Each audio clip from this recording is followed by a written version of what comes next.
Shalom, salam sejahtera di dalam kasih Tuhan. Selamat hari Minggu kepada Jemaat Gereja Misi Injili Damai Indonesia Hongkong, Gemidi Hongkong Jemaat Kuntong, dan kepada jemaat Tuhan dimanapun berada yang ada di Indonesia dan dimanapun jemaat berada.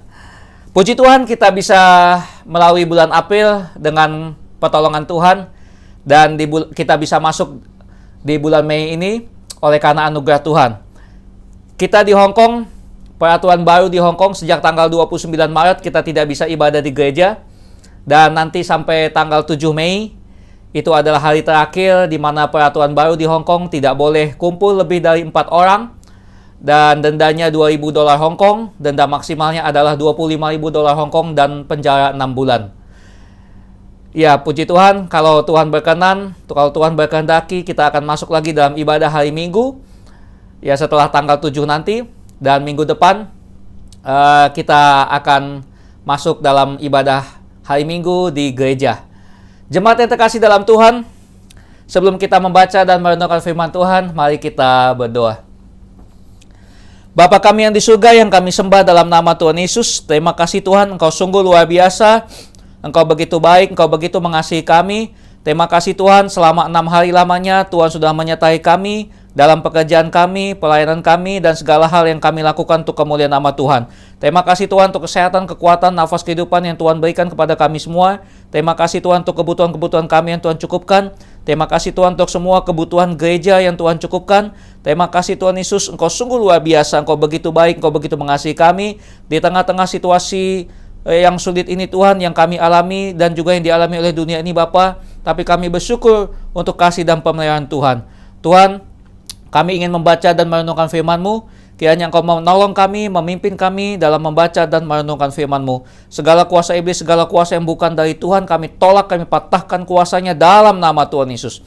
Kami hanya izinkan Tuhan Yesus menguasai kami dan juga tempat di mana kami berada. Kiranya Engkau menolong kami Tuhan, menyertai kami ketika kami membaca dan merenungkan firman-Mu. Tuhan, tolong hamba-Mu yang akan memberitakan firman-Mu. Kami menyerahkan waktu yang ada ini hanya kepada Tuhan. Tuhan menolong, Tuhan menyertai kami. Terima kasih Tuhan, terpujilah nama-Mu. Dalam nama Tuhan Yesus kami sudah berdoa dan mengucap syukur. Haleluya, amin.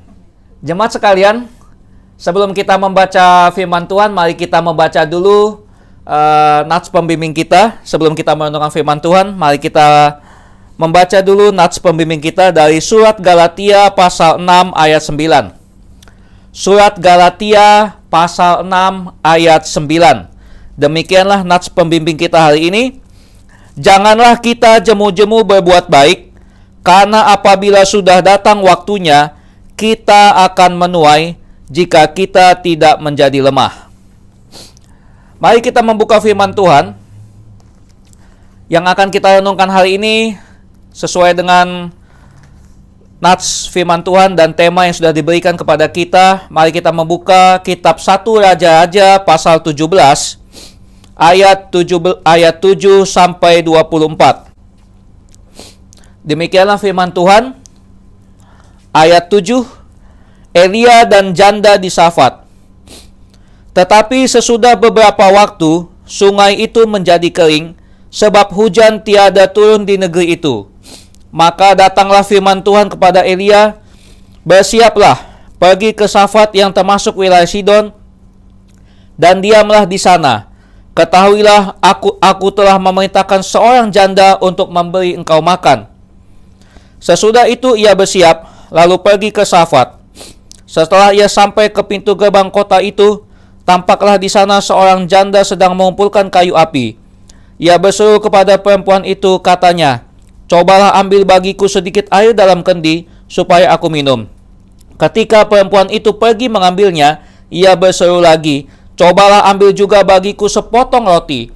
Perempuan itu menjawab, demi Tuhan Allahmu yang hidup, sesungguhnya tidak ada roti padaku sedikit pun, kecuali segenggam tepung dalam tempayan dan sedikit minyak dalam buli-buli. Dan sekarang aku sedang mengumpulkan 2-3 potong kayu api, kemudian aku mau pulang dan mengolahnya bagiku dan bagi anakku. Dan setelah kami memakannya, maka kami akan mati. Tetapi Elia berkata kepadanya, janganlah takut, pulanglah, buatlah seperti yang kau katakan, tetapi buatlah lebih dahulu bagiku sepotong roti bundar kecil daripadanya. dan bawalah kepadaku, kemudian barulah kau buat bagimu dan bagi anakmu. Sebab beginilah firman Tuhan, Allah Israel, tepung dalam tempayan itu tidak akan habis, dan minyak dalam buli-buli itu pun tidak akan berkurang sampai pada waktu Tuhan memberi hujan ke atas muka bumi.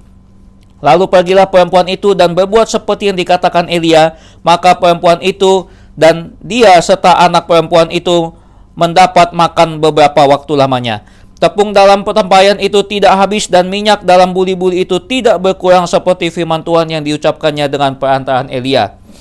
Sesudah itu anak dari perempuan pemilik rumah itu jatuh sakit, dan sakitnya itu sangat keras sampai tidak ada nafasnya lagi. Kata perempuan itu kepada Elia, apakah maksudmu datang kemari, ya abdi Allah? Singgahkah engkau kepadaku untuk mengingatkan kesalahanku dan untuk menyebabkan anakku mati? Kata Elia kepadanya, berikanlah anakmu itu kepadaku. Elia mengambilnya dari pangkuan perempuan itu dan membawanya naik ke kamarnya di atas dan membaringkan anak itu ke tempat tidurnya. Sesudah itu ia berseru kepada Tuhan, katanya, ya Tuhan Allahku, apakah engkau menimpakan kemalangan ini atas janda ini juga, yang menerima aku sebagai penumpang dengan membunuh anaknya? Lalu ia mengunjulkan badannya di atas anak itu 3 kali dan berseru kepada Tuhan, katanya, ya Tuhan Allahku, pulangkanlah kiranya nyawa anak ini ke dalam tubuhnya. Tuhan mendengarkan permintaan Elia itu, dan nyawa anak itu pulang ke dalam tubuhnya sehingga ia hidup kembali. Elia mengambil anak itu, ia membawanya turun dari kamar atas ke dalam rumah dan memberikannya kepada ibunya.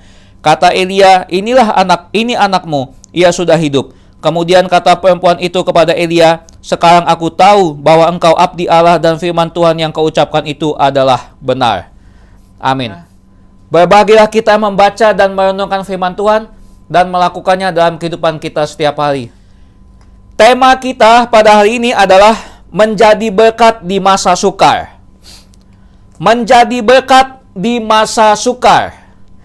Itulah tema yang diberikan kepada kita, menjadi berkat di masa sukar, di masa sulit. Kisah Elia dan janda di Safat adalah salah satu kisah yang terkenal dalam Alkitab. Kita juga jangan pernah lupa bahwa Elia hidup di masa yang sukar atau di masa yang sulit. Hidupnya pas-pasan. Ya, pada saat itu terjadi kelaparan yang luar biasa. Di pasal 17 ayat 1 sampai 6, kita bisa melihat di sana dalam pasal 17 ayat 1 sampai 6, Elia berkata kepada Raja Ahab yang menyembah Baal bahwa tidak akan ada hujan kecuali dikatakan Elia. Dan benar terjadi, sungai menjadi kering dalam pasal 17 ayat 2. Elia hidup di masa sulit, ya, hidupnya pas-pasan, dan Elia juga hidup di masa ketika raja-raja Israel hidup menjauh dari Tuhan, menyembah berhala-berhala, dan mereka berbuat jahat sehingga orang Israel juga berbuat jahat. Sekalipun Elia hidupnya dalam kesulitan, ya, karena waktu itu terjadi kelaparan yang hebat, yang luar biasa, karena tidak ada hujan selama berminggu-minggu, berbulan-bulan, ya, dan luar biasa kesulitan pada waktu itu. Sekalipun Elia hidupnya mengalami kesulitan, tetapi karena dia taat kepada firman Tuhan, maka hidupnya dipelihara Tuhan. Atas perintah Tuhan, Tuhan perintahkan burung gagak untuk memberi makan Elia. Ya, dalam pasal 17 ayat 4 sampai 6 kita bisa membacanya di sana. Pada hari ini kita akan merenungkan firman Tuhan tentang janda di Safat. Dalam Perjanjian Baru kita juga ingat ada janda miskin yang memberi 2 peser untuk rumah Tuhan. Ya, padahal besok tidak tahu harus makan apa. Nah, dalam bagian ini kita juga akan merenungkan tentang seorang janda yang dicatat dalam Perjanjian Lama. Seorang janda yang tidak tahu besok harus mau makan apa. Ya, tetapi ya, sesuai dengan tema hari ini adalah menjadi berkat di masa sukar. Menjadi berkat di masa sulit. Wah, kelihatannya gimana ya? Menjadi berkat di masa sulit, di masa sukar. Ya, kalau kita menjadi berkat ketika kita punya, ketika kita berkelimpahan, ya semua manusia bisa. Tetapi ketika kita menjadi berkat di masa sukar, di masa sulit, nah ini menjadi pertanyaan untuk kita. Ya, Tapi kita akan renungkan di sini. Mari kita melihat yang pertama. Bagaimana caranya supaya kita menjadi berkat di masa sukar? Ya, sesuai dengan tema kita adalah menjadi berkat di masa sukar, menjadi berkat di masa sulit. Yang menjadi pertanyaannya, apakah mungkin kita bisa menjadi berkat di masa yang sukar? Apakah bisa kita menjadi berkat di masa yang sulit?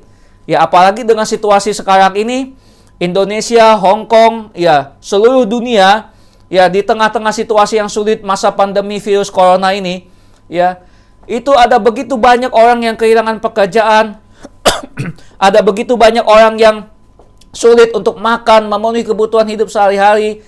Nah, tetapi di sini yang menjadi renungan kita adalah menjadi berkat di masa sukar. Ya, kita jangan pernah lupa bahwa pada saat bagian ini ditulis, kisah Elia dan janda di Safat, waktu kisah ini ditulis, kita jangan pernah lupa bahwa pada saat itu ketika Elia ada di negeri Sidon, ya, dalam ayat yang ke-8 Elia ada di Sidon, situasi pada saat itu terjadi kelaparan di mana-mana.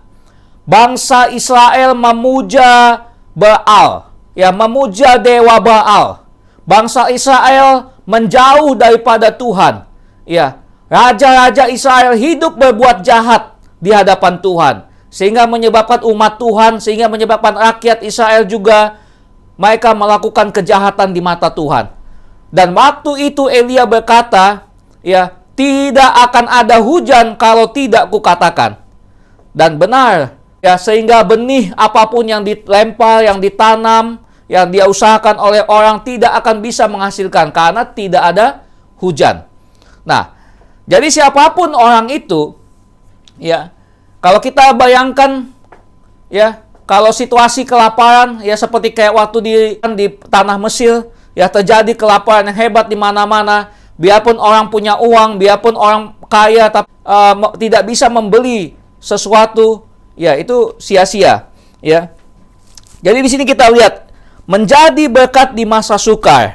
Pertanyaannya, bagaimana caranya supaya kita menjadi berkat di masa sukar? Menjadi berkat di masa sukar, cara yang pertama adalah taat kepada firman Tuhan. Dalam ayat yang ke-8 sampai 9 dan dalam ayat yang ke-14 sampai 6, dalam ayat 14 sampai 16, di sana kita bisa melihat bahwa dalam ayat yang ke-8 sampai 9 firman Tuhan datang kepada Elia, bersiaplah pergi ke Safat yang masuk wilayah Sidon, aku telah memerintahkan seorang janda untuk memberi engkau makan. Dan ketika Elia mendapatkan perintah dari Tuhan, dia langsung segera taat, dia pergi ke sana. Dan dalam ayat yang ke-14 sampai 16, ya, kita bisa melihat bagaimana janda di Safat itu juga taat apa yang dikatakan oleh Elia. Ya. Elia taat dalam ayat yang ke-10, dia pergi, dia bertemu dengan janda di Safat. Nah, ketika janda ini mengumpulkan kayu api, dia berseru, dia bilang sama perempuan itu, ambillah bagiku air dalam kendi supaya aku minum. Setelah dikasih minum, Elia bilang lagi kepada janda itu, ya, coba ambil juga bagiku sepotong roti. Lalu perempuan itu menjawab, ya, demi Tuhan Allahmu yang hidup, sesungguhnya tidak ada roti bagiku sedikit pun, kecuali segenggam tepung dalam tempayan dan sedikit minyak dalam buli-buli. Ya, sekarang aku mengumpulkan kayu, aku ingin mengolah makanan untuk anakku, setelah itu kami akan mati. Ya, tapi Elia bilang kepada perempuan janda ini, jangan takut, pulanglah, buatlah kepadaku, ya, buatlah untuk aku sepotong roti bundar. Tetapi kita lihat di sini bagaimana janda ini ketika Elia mengatakan bahwa beginilah firman Tuhan Allah Israel, tepung dalam tembayan itu tidak akan habis dan minyak dalam buli-buli itu pun tidak akan berkurang sampai pada waktu Tuhan memberi hujan ke atas muka bumi. Lalu pergilah perempuan itu dan berbuat seperti yang dikatakan Elia. Nah, di sini, ya, supaya kita menjadi berkat di masa sukar, yang pertama adalah taat kepada firman Tuhan. Elia disuruh oleh Tuhan supaya pergi ke negeri Sidon. Aku sudah siapkan seorang janda untuk memberikan engkau makan. Ketika dia berhadapan dengan janda ini, ya, setelah dia taat kepada firman Tuhan, setelah dia ketemu janda ini, dia bilang kepada janda itu, supaya siapkan untuk aku sebuah roti bundar. Ya, janda ini ya mungkin dengan perasaan bingung, ya.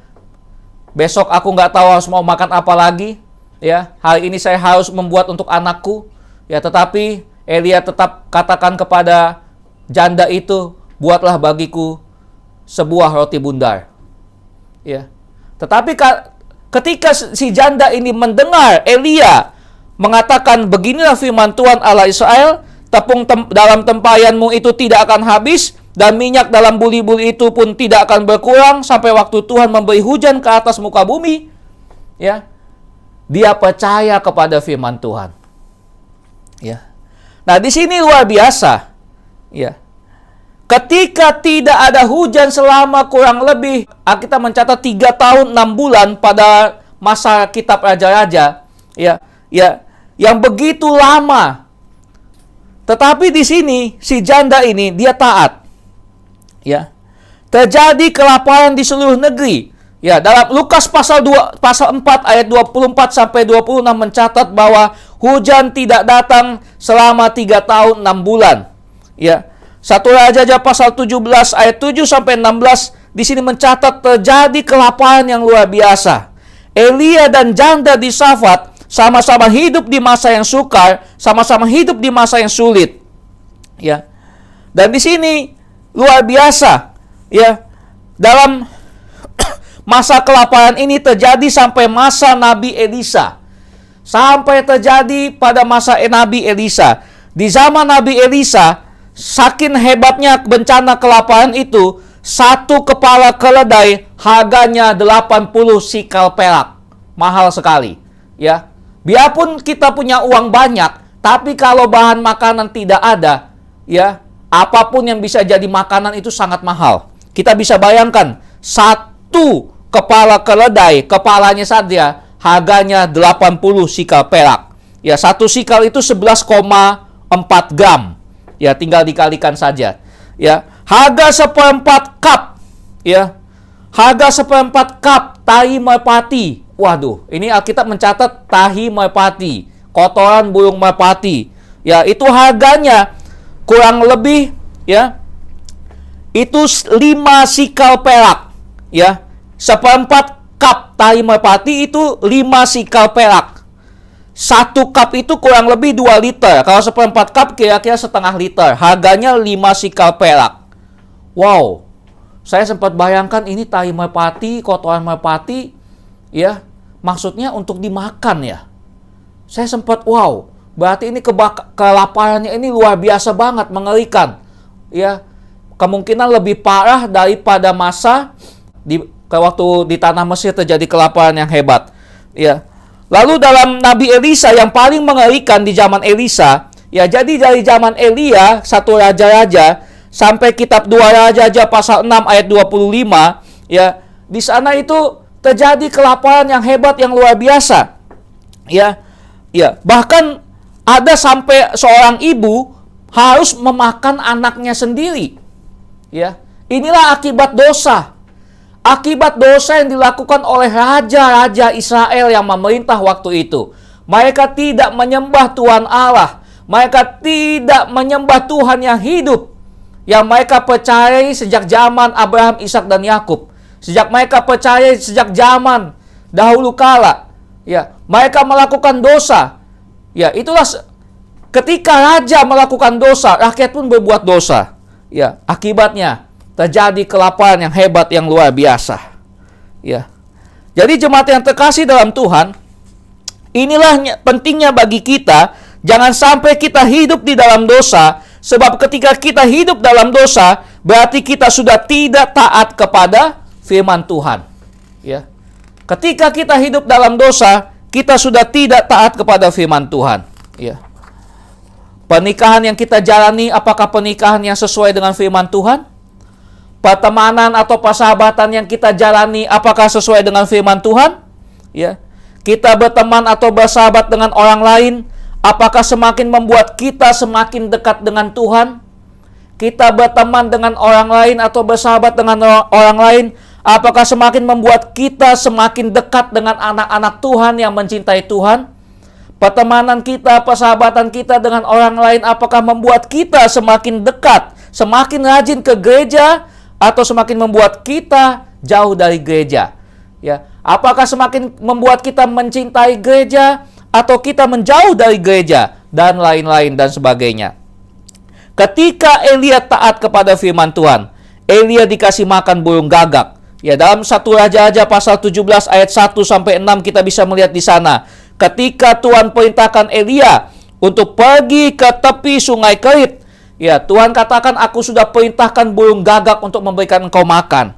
Dan Elia dikasih makan melalui burung gagak itu. Ya. Ketika janda di Safat taat kepada Elia dan firman Tuhan yang disampaikan Elia, janda tersebut tidak kekurangan. Dalam pasal 17 ayat 11 sampai 16. Jadi poin yang pertama supaya kita bisa menjadi berkat di tengah-tengah masa yang sulit ini, kita harus taat kepada firman Tuhan. Kalau Tuhan perintahkan apa, kita harus taat. Ya, itulah indahnya kalau kita hidup dalam doa, kalau kita hidup dalam firman Tuhan. Ya, walaupun di tengah-tengah masa yang sulit, Tuhan pasti akan sudah siapkan jalan keluar yang terbaik. Amin. Ya, jemaat yang terkasih dalam Tuhan, ya, supaya kita menjadi berkat di masa yang sukar. Yang kedua, jangan takut memberi sekalipun di masa yang sukar. Ya, supaya kita bisa menjadi berkat di masa yang sukar. Yang kedua, jangan takut memberi sekalipun di masa sukar. Setelah janda di Safat ini taat kepada firman Tuhan yang disampaikan Elia, dia tidak takut memberi apa yang diminta Elia. Padahal bahan makanan dan minyak sudah untuk yang terakhir kalinya. Dalam pasal 17 ayat 12 di sana dikatakan, perempuan itu menjawab, demi Tuhan Allahmu yang hidup, sesungguhnya tidak ada roti padaku sedikit pun, kecuali segenggam tepung dalam tempayan dan sedikit minyak dalam buli-buli. Dan sekarang aku sedang mengumpulkan 2-3 potong kayu api, kemudian aku mau pulang dan mengolahnya bagiku dan bagi anakku, dan setelah kami memakannya, maka kami akan mati. Ya, kalau kita memberi karena kita kaya atau kita punya, itu biasa. Akan tetapi ketika kita memberi tetapi yang ada pada kita, ya, pas-pasan, itu baru luar biasa. Ya, ketika kita memberi karena kita kaya, karena kita berkelimpahan, itu biasa. Tetapi kalau kita memberi padahal hidup kita pas-pasan, itu baru luar biasa di mata Tuhan. Amin. Ya. Jadi di sini luar biasa. Ya. Saya melihat dari sejak saya SMA, ketika saya mulai terlibat dalam pelayanan sampai hari ini, ada 3 tipe orang Kristen saya perhatikan di dunia ini, ya, yang berhubungan dengan materi. Yang pertama, orang Kristen yang kaya tetapi mau menjadi berkat, ya. Itu biasanya orang Kristen seperti itu, ya, mereka kaya, mereka berkelimpahan, punya banyak materi, tetapi mereka mau menjadi berkat. Ya, biasanya suka memberi untuk gereja, suka memberi untuk orang-orang miskin, ya, suka memberi untuk hamba-hamba Tuhan, ya, terus mereka suka menyumbang, ya, ada orang yang kesulitan, ya. Itu orang Kristen yang pertama. Orang Kristen yang kedua, kaya tetapi tidak mau menjadi berkat, ya. Ini orang Kristen ini sangat menyedihkan. Mereka sudah diberkati Tuhan, sudah diberikan berkat, ya. Tetapi untuk memberi kepada gereja, main hitung-hitungan. Memberi untuk bantu orang lain yang kesusahan, main hitung-hitungan. Ya, mau menerima tapi tidak mau memberi.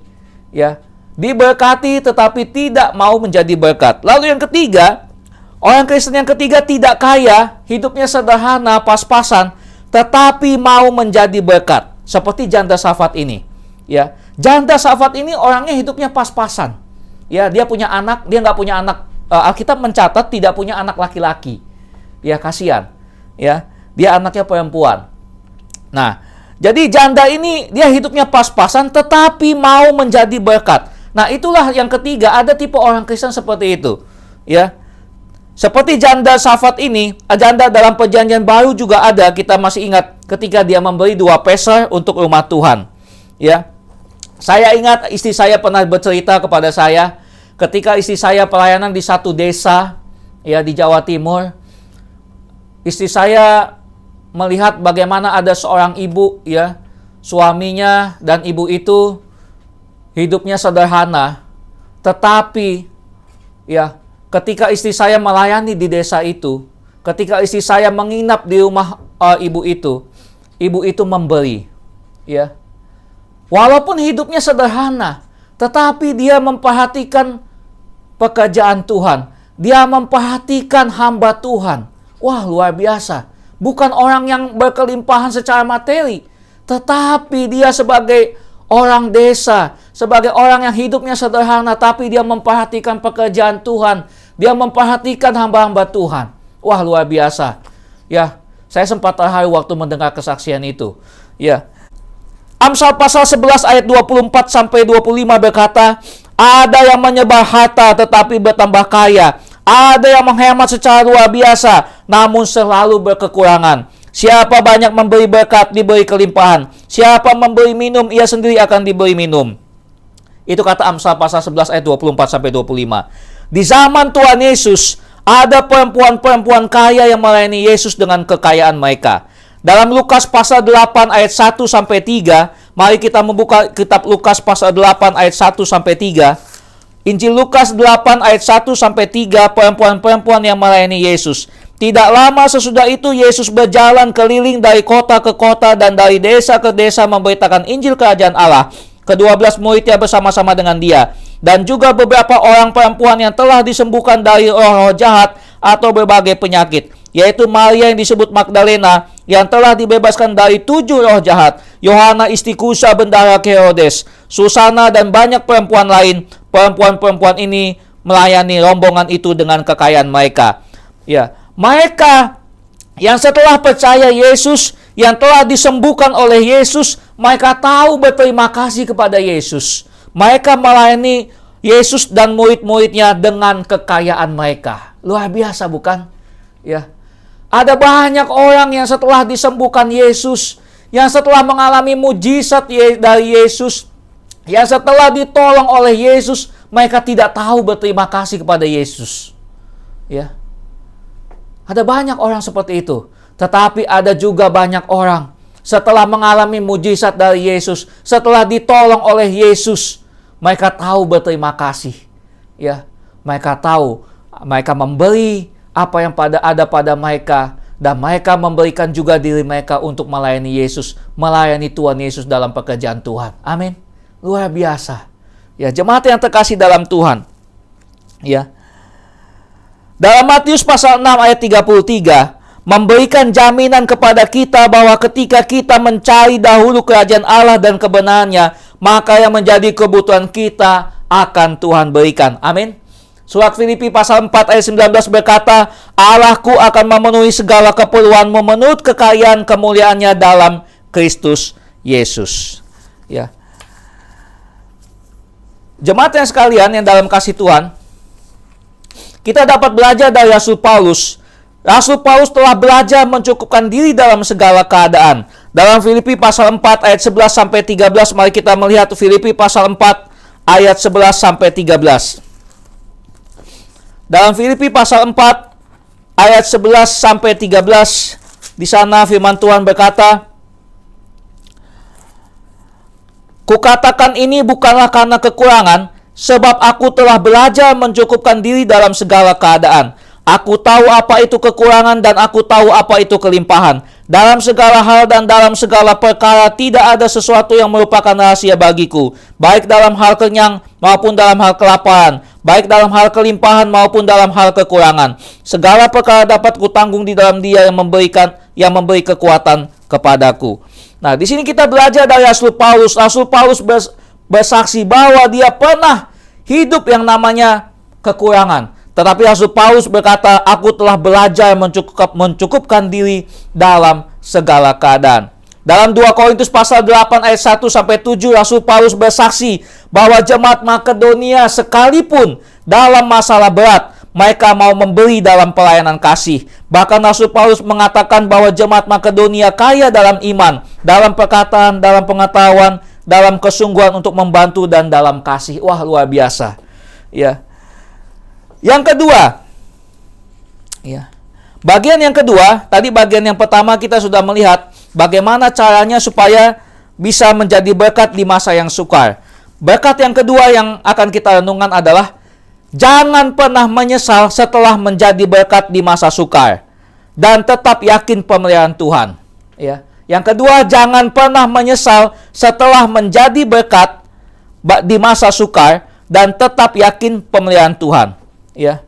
Dalam ayat 17-24 kita sudah baca tadi bahwa setelah janda Safat memberi untuk Elia, anaknya sakit keras dan mati. Wow, itu nggak mudah ya. Aku hidup yang sudah pas-pasan, ya sudah tolong orang, sudah kasih dia tempat tinggal, ya. Tetapi kok sekarang anakku mati, ya. Di sini kita bisa melihat, ya. Sesudah anak dari perempuan pemilik rumah itu jatuh sakit dan sakitnya itu sangat keras sampai tidak ada nafasnya lagi. Kata perempuan itu kepada Elia, apakah maksudmu datang kemari ya abdi Allah? Singgahkah engkau kepadaku untuk mengingatkan kesalahanku dan untuk menyebabkan anakku mati? Kata Elia, berikanlah anakmu. Lalu anak itu dibawa oleh Elia, ya. Lalu Elia ada di atas tubuh anak itu, ya. Lalu Elia berdoa kepada Tuhan, ya Tuhan Allahku, apakah engkau menimpakan kemalangan ini atas janda ini juga yang menerima aku sebagai penumpang dengan membunuh anaknya? Lalu ia menunjukkan badannya di atas anak itu 3 kali dan berseru kepada Tuhan, ya Tuhan Allahku, pulangkanlah kiranya nyawa anak ini ke dalam tubuhnya. Tuhan mendengarkan permintaan Elia dan nyawa anak itu kembali ke dalam tubuhnya sehingga ia hidup kembali. Ya, di sini kita bisa lihat luar biasa.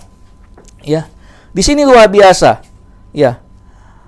Nah, pengalaman yang dialami oleh Elia ini juga yang dialami oleh Elisa dalam 2 Raja-Raja pasal 4 ayat 31 sampai 37, menghidupkan kembali seorang anak yang sudah mati.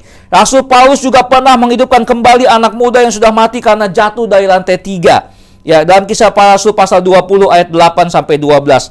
Kalau Elia, Elisa dan Rasul Paulus bisa membangkitkan orang yang sudah mati dengan cara meletakkan badan mereka ke atas orang yang mati itu, tetapi Yesus hanya dengan perkataan, hai anak muda, bangkitlah, maka anak muda itu bangkit. Nah, inilah bedanya Yesus dengan manusia biasa.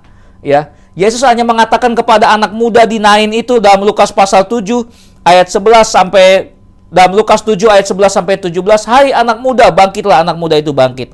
Kita belajar dari janda di Safat ini, setelah menjadi berkat di masa sukar, mengalami masalah lagi, ya, anaknya mati, tetapi dia tetap percaya kepada Elia sebagai hamba Tuhan dan tetap percaya kepada kuasa Tuhan yang sanggup mengatasi masalah manusia di masa yang sukar atau sulit.